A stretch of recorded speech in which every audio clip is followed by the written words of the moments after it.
রাসূল সাল্লাল্লাহু আলাইহি ওয়াসাল্লামের জলিলুল কদর সাহাবী হযরতি আবু হুরায়রা রাদিয়াল্লাহু তাআলা আনহু রাসূলুল্লাহ থেকে সবচাইতে সহিহ সনদে যিনি বেশি হাদিস বর্ণনা করেছেন, হযরতে আবু হুরায়রা রাদিয়াল্লাহু তাআলা আনহু যখন কালিমা পড়ে মুসলমান হয়ে গেলেন, রাসূলুল্লাহর দরবারে তিনি সময় দিচ্ছেন। একদিন রাত্রিবেলা লেট করে বাড়িতে ফিরলেন। মা জিজ্ঞাসা করলেন, আবু হুরায়রা এত লেট করে বাড়িতে ফিরলা, কারণটা কি, কোথায় ছিলা? মায়ের প্রশ্নে হযরতে আবু হুরায়রা রাদিয়াল্লাহু তাআলা আনহু ডাক দেয়া বলে, মা, আমি পৃথিবীর শ্রেষ্ঠ মহামানব মুহাম্মদুর রাসূলুল্লাহর দরবারে ছিলাম। আমি তার হাতে হাত রেখে কালিমা পড়ে মুসলমান হয়ে গিয়েছি।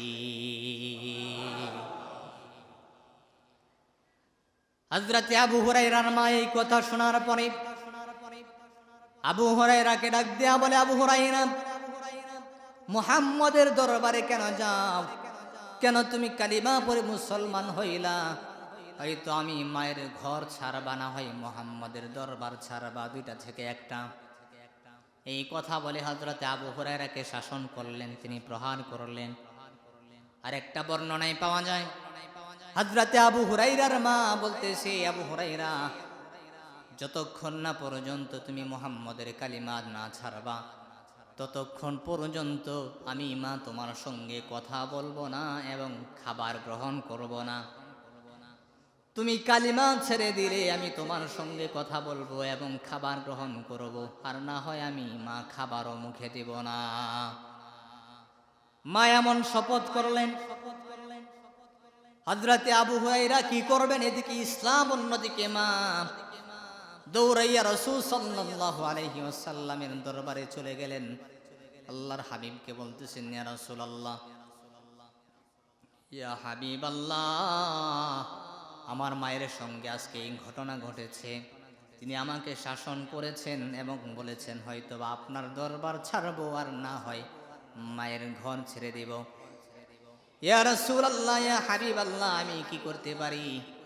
দেখেন আল্লাহর হাবিব সাল্লাল্লাহু আলাইহি ওয়াসাল্লাম আবু হুরায়রাকে কোনো জবাব না দিয়া হযরতে আবু হুরায়রাকে বলতেছে, আবু হুরায়রা, তুমি কি তোমার মায়ের ব্যাপারে আমার কাছে অভিযোগ করতেছো নাকি? হে আবু হুরায়রা, তুমি কি তোমার মায়ের ব্যাপারে আমার কাছে বিচার দিচ্ছ নাকি? মায়ের ব্যাপারে কোনো বিচার ফয়সালা আমি করতে পারবো না। আবু হুরায়রা রে, মা পেয়েছো, মাকে মা বলে ডাকতে পারো, কিন্তু আমি মুহাম্মাদুর রাসূলুল্লাহ মাকে মা বলে ডাকার মতো বয়সে মাকে হারিয়েছি। মার খেদমত করতে পারি নাই, মাকে মা বলে ডাকতে পারি নাই। দুনিয়াতে আসার পূর্বেই আমার বাবাও ইন্তেকাল করেছেন। এ আবু হুরায়রা, মায়ের ব্যাপারে কোনো জবাব আমি রাসূলের কাছে নাই। হযরতে আবু হুরায়রা রাদিয়াল্লাহু তাআলা আনহু আল্লাহর হাবিবের এই জবাব শোনার পরে নিস্তব্ধ হয়ে গেলেন, থ হয়ে রইলেন। আল্লাহর হাবিবকে ডাক দিয়া বলেন, ইয়া রাসূলুল্লাহি, ইয়া হাবিবাল্লাহ, মায়ের ব্যাপারে অভিযোগ করবার মতো, নালিশ দেওয়ার মতো সেই দুঃসাহস আমার নাই। ও রাসূল, এদিকে ইসলাম, অন্যদিকে মা। ও রাসূলুল্লাহ, আপনি তো হাদিসের মধ্যে বলেছেন, লিকুল্লি নাবিয়্যিন দাওয়াতুম মুস্তাজাবা, নবীরা হলেন মুস্তাজাবুদ দাওয়া। আল্লাহ তাআলার কাছে তারা যেই কথাটা বলেন, যেভাবে বলেন সেভাবেই কবুল হয়ে যায়। ইয়া রাসূলুল্লাহি, ইয়া হাবিবাল্লাহ, আমি সন্তান হইয়া মায়ের ব্যাপারে আপনার কাছে হেদায়েতের দোয়া ভিক্ষা চাচ্ছি। ইয়া রাসূলুল্লাহি, ইয়া হাবিবাল্লাহ, আপনি যদি আপনার মুবারক জবান দিয়ে আল্লাহ তাআলার কাছে আমার মায়ের ব্যাপারে একটু হেদায়েতের দোয়া করে দিতেন, আমার বিশ্বাস আমার আল্লাহ আপনার দোয়া খালি হাতে ফেরাবে না। আমার আম্মাকে আল্লাহ তাআলা হেদায়েতের দৌলত দান করে দিবে। আল্লাহর হাবিব সাল্লাল্লাহু আলাইহি ওয়াসাল্লাম দু হাত আসমানের দিকে উঁচু করলেন।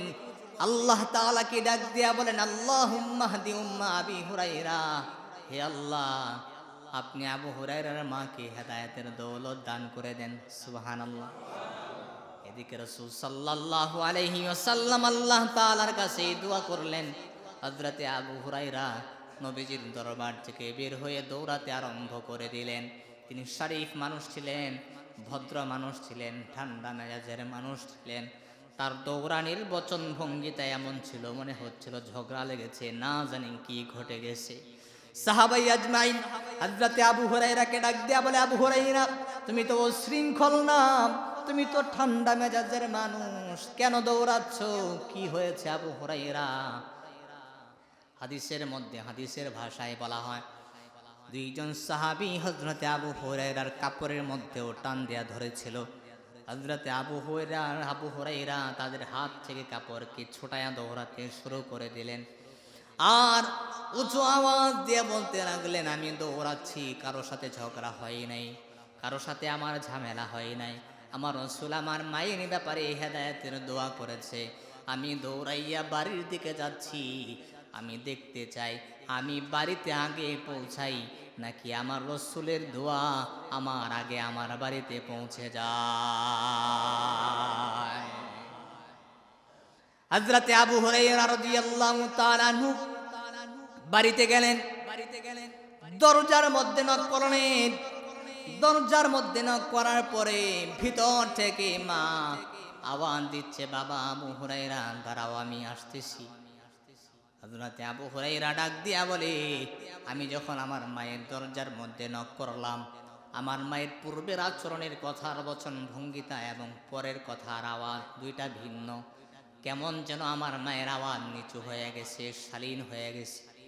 আমার মা বলতেছে, আবু হুরায়রা দাঁড়াও, আমি গোসল করতেছি, আমি বের হচ্ছি।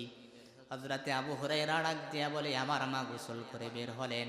আমি আমার মায়ের সাদা চুল থেকে টপ টপ করে পানি বের হতে দেখেছি, পানি ঝরতে দেখেছি। আমার মা ডাক দিয়া বলে, আবু হুরায়রা, তোমাকে শাসন করেছি, প্রহার করেছি, শাসন করা ঠিক হয় নাই। আমি মা তোমাকে শাসন করার পর থেকেই মনের মধ্যে শান্তি পাচ্ছিলাম না। হে আবু হুরায়রা, তুমি তো দুনিয়ার কোনো খারাপ মানুষের কাছে যাও নাই, তুমি তো দুনিয়ার সবচেয়ে শ্রেষ্ঠ মানব মহামানবের দরবারে গিয়েছিলা এবং তুমি তো পৃথিবীর শ্রেষ্ঠ ধর্ম ইসলাম ধর্মই গ্রহণ করেছ। ও আবু হুরায়রা, আমি আর দেরি করতে চাই না, আমি আর দেরি করতে চাই না, আমাকে পড়ায়া দাও লা ইলাহা ইল্লাল্লাহু মুহাম্মাদুর রাসূলুল্লাহ সাল্লাল্লাহু